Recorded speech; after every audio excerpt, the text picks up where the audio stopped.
There is a disturbing paradox about goodness. The more we try to be good, the more we suffer. Not because the world punishes us, but because the very attempt to be good divides us. It's as if forced goodness were a silent war against ourselves. Alan Watts spent decades unraveling this contradiction. What he discovered will challenge everything you've learned about being a good person. Because the question was never whether we should be good. It's what if authentic goodness doesn't come from effort, but from stopping the forcing? What if the person you're trying to be is precisely the obstacle to the peace you're seeking? Picture someone who always does everything right. They smile when they're supposed to smile, help when they're supposed to help, respond exactly as they're supposed to respond. On the outside, they look perfect, but on the inside, exhaustion. A bone-deep tiredness that actions alone can't explain. It's the exhaustion of constant performance. Because being good, the way we learned it, isn't natural. It's a presentation, a role we play on the stage of society. And like any actor, we know exactly when we're performing. We feel the difference between being and appearing, between existing and performing. Watts called this self-consciousness not in the positive sense of self-awareness, but as a constant state where you see yourself as an object being evaluated. It's as if there's always someone watching, measuring, judging, and that someone is you watching yourself. This is the trap. The effort to be good becomes a perpetual cycle of self-monitoring. Every gesture is calculated. Every word is weighed. Every reaction is filtered through the question, is this good enough? Am I doing this correctly? And the more you struggle, the further you get from genuine goodness. Because true goodness doesn't struggle, doesn't monitor itself, doesn't constantly question itself. It simply flows like water, moving without thinking about the path it takes. Think of a child who helps spontaneously. No calculation, no performance, just a natural response to what they see. But us adults, we've lost that. We've traded the natural for the appropriate, the spontaneous for the socially acceptable. This substitution has a cost, and the cost is always the same. The separation between who you are and who you think you should be, between your true face and the mask you wear, between authentic presence and fabricated presentation. Alan Watts said, the problem isn't in wanting to be good, it's in making it a project, a goal to achieve. Because the moment you transform goodness into a project, you're no longer being good. You're trying to be good. And that difference is everything. It's like trying to be spontaneous on purpose. The more you struggle, the more artificial it becomes. The harder you try, the further you drift from the goal. It's an impossible contradiction to resolve while you remain trapped in the logic of effort. And here's what really bothers us. We recognize this. We know deep down when we're faking, when the smile is mechanical, when the help is obligation disguised as generosity, when goodness is social strategy instead of natural response. This awareness creates a second layer of suffering. We're exhausted from the performance and conscious of it. We struggle to be good and judge ourselves for struggling. Layer upon layer of self-monitoring. Watts compares this to trying to sleep. The more you struggle to fall asleep, the more awake you stay. The effort itself is the obstacle.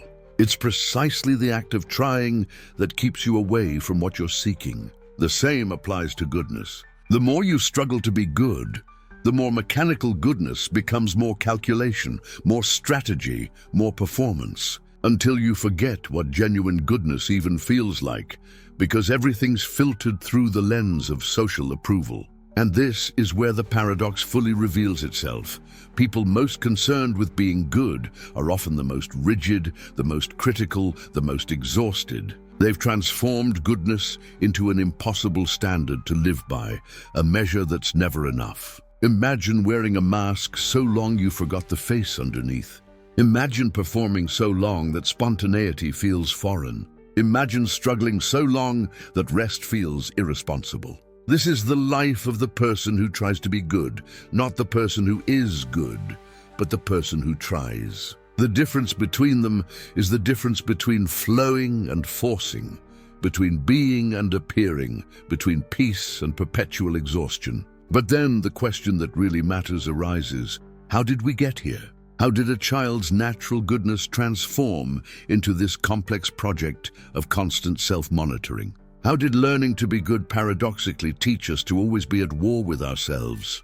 Alan Watts had an answer. It begins with understanding how we were conditioned, how we learned from the earliest age that who we naturally are isn't enough, that we need to become someone different, someone better, someone acceptable. This is the root of the problem, not goodness itself, but the belief that we need to struggle to deserve it. The notion that our natural state is inadequate, and only through constant effort can we become worthy of approval, love, and belonging. True goodness doesn't come from effort. It comes from recognizing something already present. It's not something you build, it's something you unveil. Not an achievement, but a revelation.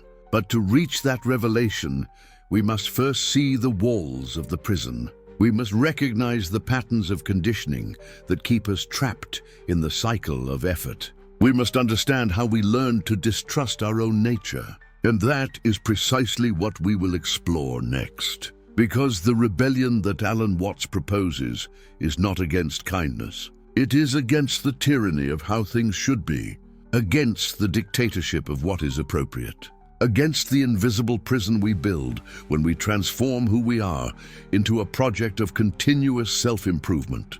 The paradox of kindness reveals itself thus. The problem was never being who you are. The problem was believing you weren't enough. And your entire life since then has been an exhausting effort to become that which, in a strange and paradoxical way, you already were from the beginning. But how did this happen? How did we learn to distrust ourselves so profoundly? How did self-awareness, which should be freedom, transform into a prison? To rebel, we must first see the bars. And the bars, as you will discover, were placed much earlier than you imagine, by people who thought they were doing you a favor. And when you see the walls of the prison, something strange happens. You realize you weren't captured. You were born inside it. We inherited a narrative about who we should be before we even knew who we are. And that narrative doesn't come from a distant villain. It comes from those who love us, from those who educate us, from every reward when we obey, from every frown when we question. Alan Watts had a radical vision about this. For him, the good person is not a natural goal. It is a cultural invention, a character we learned to play so well that we forgot we are acting. Think about that for a moment. When you were a child, there was no good me or bad me. There was just you, responding to the world naturally. But gradually, something changed. You started hearing, "Don't be selfish, be polite, think of others first." Each phrase carried an implicit message. What you naturally are isn't enough. You need to become something else. And you did become that. You learned to smile when you wanted to scream, to agree when you wanted to disagree, to carry responsibilities you never chose because a good person does that. But here's the problem. The more you become that good person, the further you drift from yourself. The more you perform kindness, the less you feel life flowing through you. Watts called this divided self-consciousness. It's like living as a translator of your own experience. You don't feel anger, you repackage it as justified disappointment. You don't feel exhaustion, you spin it as, "I need to try harder." You're never simply present in what is. You're constantly editing, correcting, adjusting to fit the script of who you think you should be. Imagine that viscerally. Every time you feel something genuine, an internal translator intercepts. No, don't say it that way. Rephrase, soften, make it acceptable. It's like living with a camera on you 24/7, constantly judging whether you're compassionate enough, generous enough, selfless enough. You never fully relax because there's always a performance to maintain. And society reinforces this masterfully. It doesn't tell you directly, "Be false." It says, "Be responsible." It doesn't say, "Deny your needs." It says, "Be altruistic." The language is so skillfully constructed that you don't even realize you're being shaped. You believe you're choosing kindness when, in fact, you're just obeying an old script written by generations of conditioning. Here's the twist that Watts offers, and it is disturbing. The good me you're trying to build is a stranger. It's not an improved version of you. It's a fabrication, a character composed of others' expectations, social fears, and a desperate need to be accepted. You're not improving yourself. You're building a mask so elaborate you forgot there's a face underneath. And the cruelest part? The more you invest in that mask, the more you suffer. Because real life happens outside the script. It brings anger when you're supposed to be calm, exhaustion when you're supposed to be energized, selfishness when you're supposed to be generous. And every time reality doesn't match the character, you feel like you're failing. Not that the character's impossible, but that you're not good enough to pull it off. Watts saw this as the heart of human suffering. We don't suffer because the world is harsh. We suffer because we're at war with ourselves, trying to force our spontaneous nature to obey a rigid script. And nature, being what it is, always leaks through anger, laziness, desire. When it does, you don't think that's natural. You think, I'm broken. That is the perverse genius of conditioning. It doesn't just teach you to behave a certain way. It teaches you to judge yourself cruelly when you can't.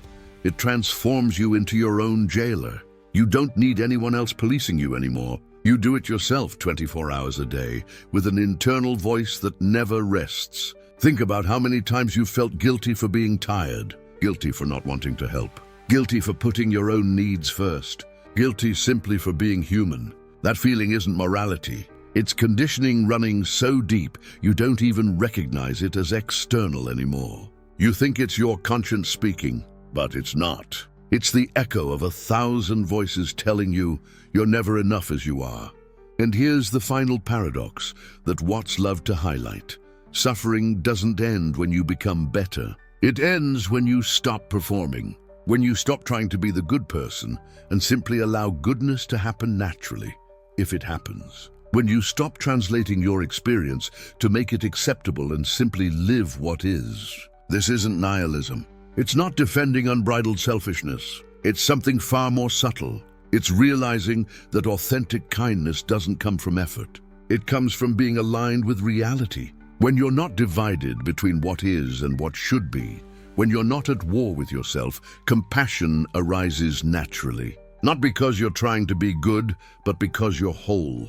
Think of it like the difference between forcing a plant to grow by pulling on its leaves versus simply providing fertile soil, water, and light. You don't improve the plant through force. You create conditions for it to express its nature.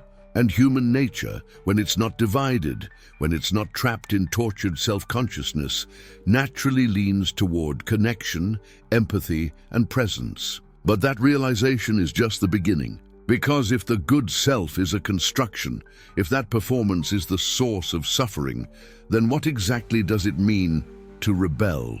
Rebel against whom? Against society? Against the expectations of others? Or against something much closer and much more frightening? Watts had an answer to this, and it wasn't what anyone expected. Because true rebellion, in his view, isn't destruction. It isn't rejection. It's something most people never consider.